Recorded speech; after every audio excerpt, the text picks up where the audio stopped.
இரட்சகராகிய இயேசு கிறிஸ்துவின் நாமம் மகிமைப்படுவதாக. நீங்கள் எல்லாம் நல்லா இருக்கிறீங்க என்று நம்புகிறோம். நாம் ஜான் மேக்ஸ்வெல் அவர்கள் எழுதின டுடே மேட்டர்ஸ் என்கிறதான புத்தகத்திலிருந்து அவர் சொன்ன அந்த 12 முக்கியமான குறிப்புகளை படித்து கொண்டு வருகிறோம். இதுவரைக்கும் 8 குறிப்புகளை நாம் சொல்லியிருக்கிறோம். இன்றைய மனப்பான்மை எனக்கு வாய்ப்புகளை தருகிறது. இன்றைய முன்னுரிமை என்னுடைய கவனத்தை அதிகரிக்கின்றது.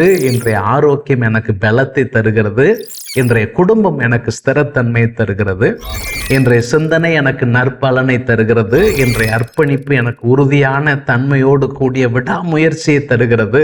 இன்றைய பொருளாதாரம் எனக்கு தெரிவு செய்யக்கூடிய வாய்ப்புகளை தருகிறது. இன்றைய விசுவாசம் எனக்கு சமாதானத்தை, அமைதியை தருகிறது என்பதைத்தான் நாம் இதுவரைக்கும் பார்த்திருக்கிறோம். இன்றைக்கு அதன் தொடர்ச்சியாக இருக்கக்கூடிய இன்னொரு 4 விஷயங்கள். இன்றைய உறவுகள், இன்றைய தாராளத்தன்மை, இன்றைய மதிப்புகள், இன்றைய வளர்ச்சிகள். இந்த 4 விஷயங்களைத்தான் நாம் இன்றைக்கு சுருக்கமாக தொடர்ந்து சந்திக்க போகிறோம். பாருங்க, வீடியோக்குள்ள நம்ம போகலாம். இன்றைய உறவுகள் எனக்கு நிறைவை கொடுக்கின்றன. யோசித்து பாருங்களேன். வாழ்க்கையில எந்த ஒரு மனிதனும் தனிமரமாய் இருப்பதில்லை. அவனுக்கு உறவுகள் முக்கியம். ஒவ்வொரு மனித வாழ்க்கையும் உறவுகளோடு இணைந்த ஒன்றாக இருக்கிறது. நான் என்னதான் வாழ்க்கையில தனியே ஜெயித்தால் கூட தனிமரமாய் இருப்பது எனக்கு நிறைவை தரப்போகிறது இல்லை என்பது நம்ம எல்லாரும் அறிந்திருக்கிறோம். அப்போ உறவு என்பது முக்கியம். நீங்க வெற்றி அடைய வேண்டும் என்று விரும்புவீர்கள் என்று சொன்னால் நீங்கள் மக்களை நேசிக்க வேண்டும். மேக்ஸ்வெல் எழுதுறார், நீங்கள் மக்களை நேசித்தால் வாழ்க்கையை ரசிப்பீர்கள். நீங்கள் மக்களை நேசித்தால் எங்கு சென்றாலும் ஒரு நண்பரை நீங்கள் சந்திப்பீர்கள். மக்கள் உங்களை விரும்பினால் நீங்கள் வாழ்வில் வெகு தூரம் பயணிக்கலாம். We are all connected to people. நாம் எல்லோரும் மக்களோடு தொடர்புடையவர்களாக இருக்கிறோம். அந்த தொடர்பை விட்டு நம்ம சிந்திக்கவே முடியாது. பாருங்க, அப்போ எந்த ஒரு நிறுவனத்திற்கும் மக்கள் அப்படிங்கிறது போற்றப்பட வேண்டிய ஒரு சொத்து. நீங்கள் ஒரு நிறுவனத்தின் அதிபராக இருந்தால் மக்கள் ரொம்ப முக்கியம். அவங்க ஏதோ ஒரு நம்ம அவங்களுக்கு கூலி கொடுக்குறோம், அவங்க நமக்கு வேலை செய்கிறாங்க என்கிற நிலையில் இருக்கக்கூடியவர்கள் அல்ல. அவர்கள் போற்றப்பட வேண்டிய ஒரு சொத்து. நாம் அவர்களை சொத்தாக மதித்தா அந்த சொத்துடைய மதிப்பு உயர்ந்துக்கிட்டே இருக்கும். அவர்கள் அந்த உயர்வை நமக்கு தந்து கொண்டே இருப்பார்கள். அப்போ இந்த இடத்துல அவர் என்ன சொல்ல வர்றாரு? நீங்கள் உறவை வளர்க்கணும்னா என்ன செய்யணும்? முதல்ல மக்களை புரிந்து கொள்ள வேண்டும். மக்களை புரிந்து கொள்ளணும். அப்போ மக்களை புரிந்து மக்களுக்கு என்ன தேவை இருக்கோ அந்த தேவையை நாம் பூர்த்தி செய்யக்கூடிய நிலைக்கு நம்மை உயர்த்த வேண்டியது அவசியம். அதான் அவர் சொல்கிறார். அவர் சொல்கிறாரு, மக்கள் பாதுகாப்பற்ற உணர்வில் இருக்கிறதுனால அவர்களுக்கு நம்பிக்கை தேவைப்படுகிறது. அந்த நம்பிக்கையை நீங்கள் கொடுக்குறவங்களா இருக்கணும். சிறப்பாக உணர விரும்புகிறாங்க, அப்போ அவங்கள நீங்கள் மனசார பாராட்டணும். சிறப்பான எதிர்காலத்தை விரும்புகிறாங்க, அப்போ அவர்களுக்கு நம்பிக்கையை கொடுக்கணும். அவங்கள நீங்கள் புரிஞ்சுக்கணும்னு விரும்புகிறாங்க, அப்போ அவங்க சொல்கிறத காது கொடுத்து நீங்கள் கேட்கணும். அவங்க சுயநலமாக இருப்பாங்க, அப்போ அவர்களுடைய நன்மைக்கு ஏதுவானதை நீங்கள் அவங்களுக்கு சொல்ல அறிந்து கொள்ள வேண்டும். அவங்க உணர்வு பூர்வமாக சோர்ந்திருப்பாங்க, அப்போ அவர்களுக்கு நீங்கள் ஊக்கம் கொடுக்க வேண்டிய அவசியம் இருக்கிறது. அவங்க வெற்றி பெற விரும்புவார்கள், ஆகவே அவர்கள் ஜெயிக்க நீங்கள் உதவி செய்ய வேண்டும். உறவை எப்படி மேன்மைப்படுத்துறது? பொதுவாக நம்ம சொல்லுவாங்க, கிவ் ரெஸ்பெக்ட், டேக் ரெஸ்பெக்ட் அப்படிம்பாங்க. அவர் சொல்கிறாரு, பிறருக்கு தாராளமாக மரியாதை கொடுங்க. ஆனால் அதே நேரத்தில் சிலர் நம்மளை கண்டுக்கிட மாட்டாங்க, நாம சிலரை கண்டுக்கிட மாட்டோம். அந்த மாதிரி இருக்கக்கூடாது. அவர் என்ன சொல்றாரு? நீங்கள் மதிப்பு கொடுக்கறதுக்கு முந்துங்க, தாராளமாக மதிப்பு கொடுங்க. ஆனால் நீங்கள் என்ன புரிஞ்சுக்கணுமா, அவங்கள்ட்ட இருந்து மதிப்பை நீங்கள் சம்பாத்தியம் பண்ணணும் அப்படிங்கிறத புரிஞ்சுக்கணும். அதை சம்பாத்தியம் பண்ணணும். அவன் ஏன் என்னை மதிக்கலை அப்படின்ட்டு நம்ம நெகட்டிவாக போகக்கூடாது. நான் பிறரை சந்தோஷத்தோடு எந்த கண்டிஷனும் இல்லாமல் நான் மரியாதை செலுத்தணும். ஆனால் அவர்கள் எனக்கு மரியாதை கொடுக்கறத ஆன் கண்டிஷன், அதை நான் சம்பாத்தியம் பண்ணக்கூடிய நிலையில் இருக்கணும். இது ரொம்ப ரொம்ப முக்கியமான ஒரு மதிப்பீடு. இதை நாம் புரிந்து கொள்வது ரொம்ப ரொம்ப அவசியம். பிறரிடத்துல பழகும் போது மிகவும் முக்கிய பங்கு வகிக்கக்கூடிய ஒன்று அவர்களுக்கு மதிப்பு தரதில் தான் தொடங்குது. யோசித்து பாருங்களேன், 2 பேர் நம்ம பேசிட்டு இருக்கிறோம். பேசிகிட்டு இருக்கும்போது அவர் பேசிகிட்டு இருக்கிறார், நான் பாட்டுக்கு ம் ம் ம் ம் அப்படின்ட்டு நான் இருந்தேன்னா அவங்க என்ன நினைப்பாங்க? என்னோடு பேசுகிற நபர் என்ன நினைப்பாங்கன்னா, இந்த ஆளுக்கு நான் பேசுகிறத விட அவருடைய செல்ஃபோன், அவர் பார்த்துட்டு இருக்கிற மெசேஜ் தான் ரொம்ப முக்கியத்துவம் வாய்ந்தது. அப்போ நான் அந்த இடத்துல உறவுக்கு மதிப்பை கொடுக்கவில்லை. நீங்கள் அது ரொம்ப ரொம்ப முக்கியம். தாராளமாக நீங்கள் மதிப்பு கொடுக்க பழக்கணும். மக்கள் வாழ்வின் மதிப்பை அதிகரிக்கக்கூடிய செயலுக்கு உங்களை அர்ப்பணிக்கணும். அப்போ உறவை மேம்படுத்த நான் என்ன செய்யணும்? சில விஷயங்களை சொல்கிறேன், இப்படி சொல்லிட்டு போக விரும்புகிறேன். பிறரை நீங்கள் முதல் இடத்துல வைங்க. நான் ஏற்கனவே முதல் பதிவில் சொன்னேன்னு நினைக்கிறேன். கோல்டன் ரூல் அப்படின்னு சொல்லிட்டு பைபிளில் சொல்லியிருக்கிறது. பிறர் உங்களுக்கு என்ன செய்ய வேண்டும் என்று இருக்கிறீர்களோ அதை நீங்கள் அவர்களுக்கு செய்யுங்கள். இது கோல்டன் ரூல். இதை நீங்கள் கடைபிடிக்கணும்.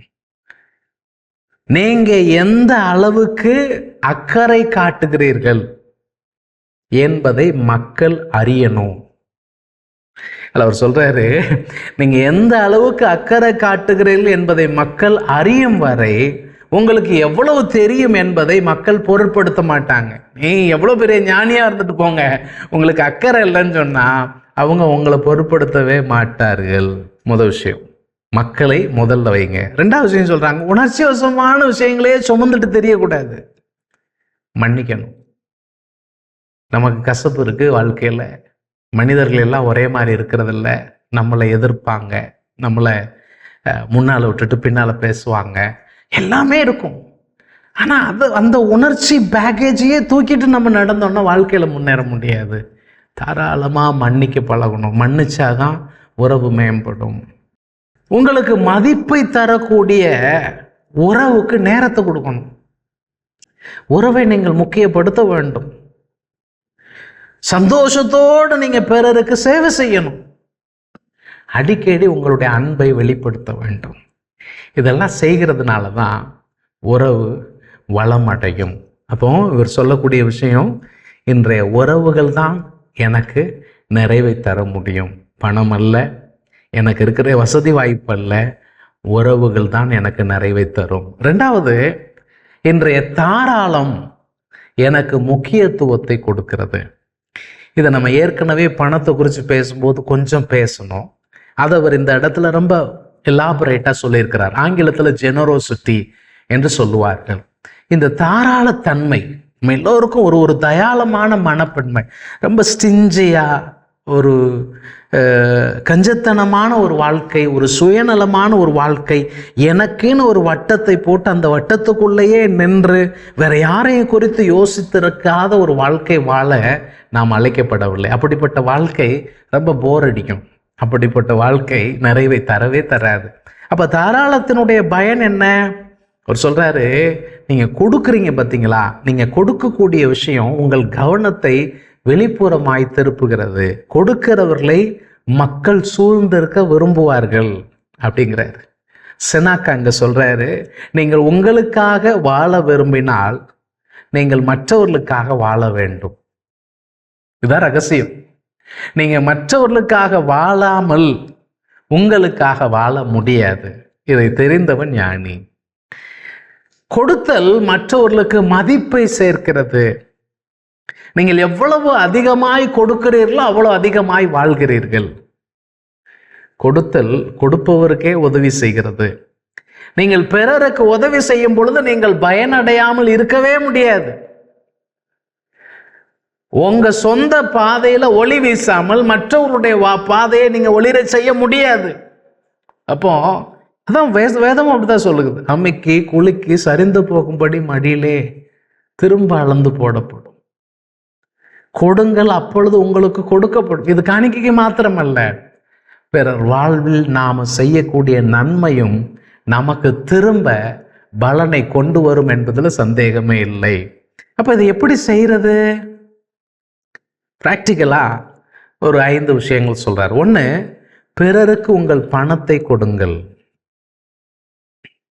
பிறரை ஐஸ்வர்யவான்கள் ஆக்காமல் ஒருவனும் பணக்காரன் ஆகிறதில்லை அப்படின்னு ஆண்ட்ரூ கார்னேகி என்கிறதான லீடர்ஷிப் எக்ஸ்பர்ட் சொல்லுகிறார். 2வது, பிறருக்கு உங்களையே தாருங்கள். வாழ்க்கையின் நோக்கம் வெற்றி பெறுகிறதுல மாத்திரமல்ல, மாறாக வளருகிறதிலும் பகிர்கிறதிலும் தான் இருக்கிறது. மூன்றாவதாக, தயாளமாய் நான் இருக்க விரும்புகிறேன், ஆனால் எனக்கு வசதி வந்ததுக்கப்புறம் நான் அதை செய்ய விரும்புகிறேன் அப்படின்ட்டு இருக்காதீங்க. இப்பவுமே உங்கள் மனசை நீங்கள் மாற்றுங்க. உங்கள் சம்பளத்தை மாற்றணும்னு நினைக்க வேண்டியதில்லை. உங்களுக்கு இருக்கக்கூடிய சம்பளத்துக்குள்ளேயே உங்கள் மனசில் தயாளத்தன்மை வளரணும். You have to change your heart first அப்படிங்கிற சொல்கிறாரு. அப்புறம் நான்காவதா, கொடுக்கறதுக்கு காரணத்தை கண்டுபிடிக்கணும். நான் ஏன் கொடுக்க வேண்டும் அப்படிங்கிற காரணத்தை நீங்கள் கண்டுபிடிங்க. ஐந்தாவதாக, பெற்றுக்கொள்ளக்கூடிய மக்கள், தேவை உள்ளவர்கள் யார் என்பதை நீங்கள் கண்டுபிடிங்க. அதில் அவர் சொல்கிறாரு, நாம் நமக்காக செய்யக்கூடிய அனைத்தும் நம்மோட செத்து போயிடும். நாம் பிறருக்காக செய்வதும் உலகுக்காக செய்வதும் தான் அழியாமல் நிலைத்து நிற்கும். நமக்காக எவ்வளவு செஞ்சாலும் நம்மோட முடிஞ்சிடும். அப்போ இதுக்கெல்லாம் அடிப்படை என்ன? நீங்கள் பிறரை மதிச்சிங்கன்னா தான் நீங்கள் தயாள குணம் உள்ளவர்களாய் மாற முடியும். பிறருக்கு உங்கள் வாழ்க்கையில் மரியாதை இல்லைன்னு சொன்னால் நீங்கள் தயாளம் உள்ளவர்களாய் மாற முடியாது. அடுத்த விஷயம், இன்றைய மதிப்புகள் எனக்கு வழிகாட்டுகிறது. அதாவது நமக்குன்னு சில வேல்யூஸ் இருக்கணும். வேல்யூ இல்லாம நாம வெற்றி பெற முடியாது. அதில் அவர் சொல்லும்போது சொல்றாரு, பொய். சிலர்லாம் வாயை திறந்தாலே ரொம்ப சர்வசாதாரணமா யோசிக்காம பொய் சொல்லுவாங்க. அப்போ பொய் அப்படிங்கிறது என்னன்னு கேட்டிங்கன்னா, ஒரு ஆழமான விளைவுகளை ஏற்படுத்தக்கூடிய ஒரு செயல். நீங்க சர்வசாதாரணமா பொய் சொல்றீங்கன்னா உங்க மதிப்பீடு சரியில்லைன்னு அர்த்தம். ஒரு மனிதனுடைய மதிப்பீடின் அடிப்படையில் தான் அவன் வாயின் வார்த்தைகளும் அவன் செயலும் இருக்கிறது அப்படிங்கிறத மேக்ஸ்வெல் சொல்றாரு. நானும் அதை நம்புறேன். அது சொல்லும்போது அவர் சொல்றாரு, உங்க ஆன்மாவை படம் பிடிச்சு காண்பிக்கிற கண்ணாடி உங்கள் மதிப்பீடு. பெரும் புயலில், கடும் புயலில் உங்கள் படகை அப்படியே நிலைத்து நிற்க செய்யக்கூடிய நங்கூரம் உங்க மதிப்பீடுகள். உங்க வாழ்நாள் முழுவதும் உங்களோடு பயணிக்கக்கூடிய உற்ற நண்பன் உங்களுடைய மதிப்பீடுகள். அப்போ என் வாழ்க்கையின் நோக்கத்தை தீர்மானிக்கக்கூடிய மதிப்புகள், என் குடும்பம், எனது நண்பகத்தன்மை உள்ள வாழ்க்கை மூலமாக என் குடும்பத்தால என் மதிப்பீடு முதலில் அங்கீகரிக்கப்படுகிறது. பின்பு நான் வேலை செய்கிற இடத்துல, நான் இந்த இடத்துல இருக்கக்கூடிய இந்த குறுகிய காலகட்டத்தில் என்னால் இயன்ற மட்டும் என்னை சுற்றி இருக்கக்கூடிய மக்கள் வாழ்வில் தாக்கத்தை நான் ஏற்படுத்துவேன். என் குடும்பத்தில் என்னுடைய மதிப்பீடுகள் என் குடும்பத்தாரால் அங்கீகரிக்கப்பட வேண்டும். நான் வேலை செய்யக்கூடிய இடத்தில் என்னை சுற்றி இருக்கிற மக்கள் எனக்கு இருக்கக்கூடிய குறுகிய காலகட்டத்தில் அவர்கள் வாழ்வில் நான் என்ன தாக்கத்தை ஏற்படுத்த முடியும் என்பதை நான் யோசிக்க வேண்டும். என் வாழ்நாள் முழுவதும் கடவுளுக்கும் என் குடும்பத்திற்கும் மற்றவர்களுக்கும் சேவை செய்த திருப்தியோட நான் என் கண்ணை மூடணும். அதுதான் நிறைவை தர முடியும். மற்ற எதுவும் நமக்கு நிறைவை தராது. சரி, அப்போ இதை ப்ராக்டிக்கலாக எப்படி செய்கிறது? 5 செயல் திட்டங்களை எங்கேயும் அவர் சொல்கிறார். 1, நல்ல மதிப்புகளின் பட்டியலை நீங்கள் உருவாக்கும். உங்கள் வேல்யூஸ் என்ன? நீங்கள் எதெல்லாம் முக்கியமாய் மதிக்கிறீர்கள்? நல்ல ஒரு அறக்கோட்பாடோடு கூட உங்களுடைய மதிப்பீடுகளை குறித்த ஒரு பட்டியலை எழுதுங்க. 2வது, நீங்கள் எழுதியிருக்கிற பட்டியலை உங்கள் வாழ்க்கையில் செயல்படுத்துங்க. 3வதாக, அனுதினமும் அதன்படி வாழ்கிறதற்கான தீர்மானத்தை எடுங்கள். 4வதாக, அதை நீங்கள் வாயை திறந்து சொல்லுங்கள். உங்கள் மதிப்பீடுகள், உங்கள் மதிப்புகளை நீங்கள் வாயை திறந்து சொல்லுங்கள். நான் இப்படி இருக்க விரும்புகிறேன், நாம் இப்படி இருக்கணும் அப்படிங்கிற உங்களுடைய மதிப்புகளை நீங்கள் வெளியே சொல்லணும். கடைசியில் அந்த நாள் முடிகிறப்போ, ஒவ்வொரு நாள் முடியும்போ நீங்கள் எழுதி வச்சிருந்த அந்த பட்டியலில் உள்ள மதிப்பீடுகளின்படி, அந்த மதிப்புகளின்படி இன்றைக்கு செயல்பட்டீர்களா என்கிற ஒரு தற்பரிசோதனை செய்து பாருங்க. அதில் எதில் நீங்கள் முன்னேறணும் என்பதை பார்த்து அடுத்த நாளில் அதை செய்வதற்கான முயற்சிக்கு நீங்கள் உங்களை அர்ப்பணிக்க வேண்டும். கடைசியாக, இன்றைய வளர்ச்சி எனக்கு ஆற்றலை தருகிறது. இது ரொம்ப ரொம்ப அவசியமான ஒரு விஷயம். நான் ஒவ்வொரு மனுஷனும் அன்றாடம் அவன் வளருகிறவனாக இருக்க வேண்டும். வெற்றி என்பது ஏதோ ஒரு இலக்கை போய் அடைந்து விட்டோம் என்பதில் அல்ல. வெற்றி என்பது அன்றாட வளர்ச்சியில் தொடரக்கூடிய ஒன்றாக இருக்கிறது. நாம் என்னவாக இருக்கிறோம், இன்னைக்கு நாம் என்னவாக முடியும் என்பதுதான் வளர்ச்சிக்கான ஒரு மிக முக்கியமான இலக்கணமாக இருக்கிறது. வளர்ச்சியை குறித்த சில தவறான புரிதல், 3 தவறான புரிதலை சொல்றார். ஒன்று, சிலர் நினைக்கிறாங்க வளர்ச்சி தானாக நடக்கும்னு சொல்லி. அப்படி நடக்கிறது இல்லை.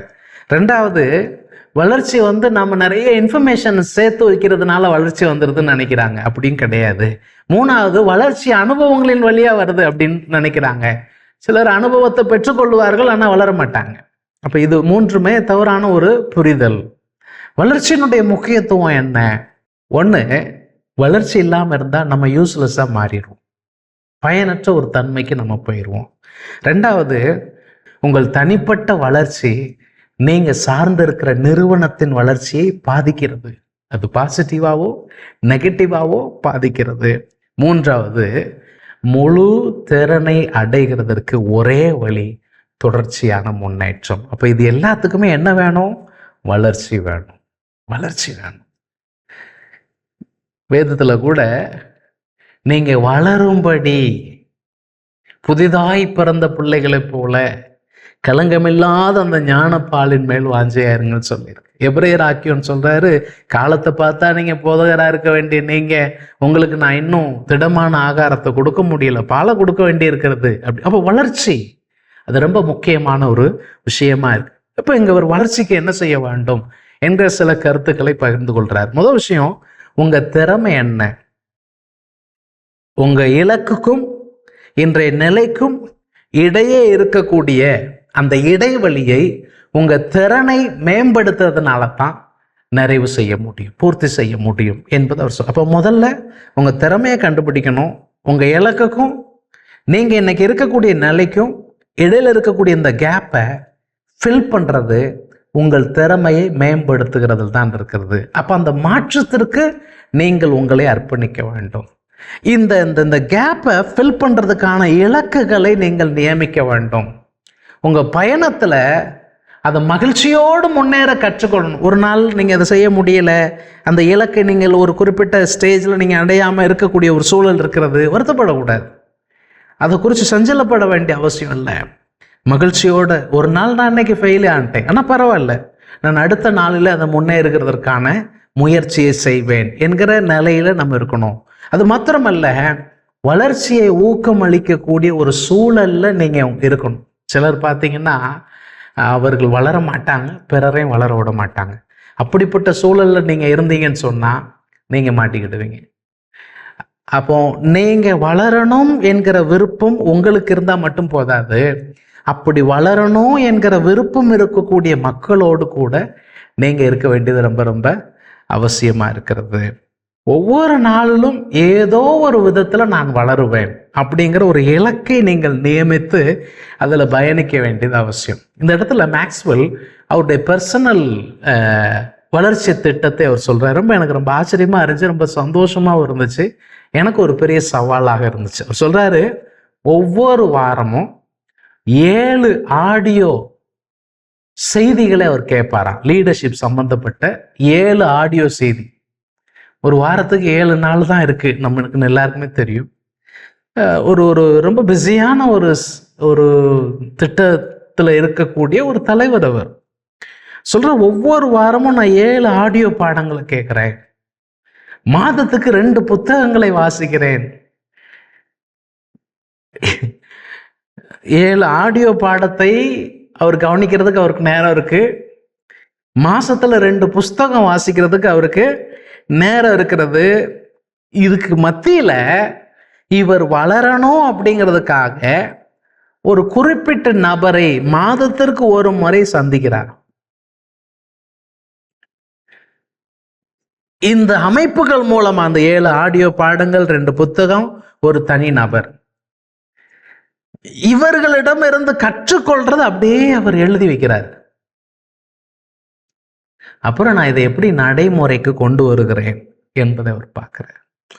மேக்ஸ்வெல் இன்னொரு இடத்துல சொல்லும்போது சொல்லியிருக்கிறார், அவருக்கு இன்னொரு லீடர்ஷிப் எக்ஸ்பர்ட் சொல்லியிருக்கிறாராம், ஒரு குறிப்பிட்ட சப்ஜெக்டை 1 மணி நேரம் தினமும் நேரம் செலவழித்து 10 ஆண்டுகள் நீங்க அப்படி தினந்தோறும் ஒரு குறிப்பிட்ட சப்ஜெக்ட்ல நேரம் செலவழிச்சா 10 ஆண்டுகளுக்கு பின்பு நீங்க எக்ஸ்பர்ட்டா இருப்பீங்க என்று அவர் சொல்றார். அவர் எக்ஸ்பர்ட்டா இருக்கிறது ஆச்சரியமான விஷயம் அல்ல.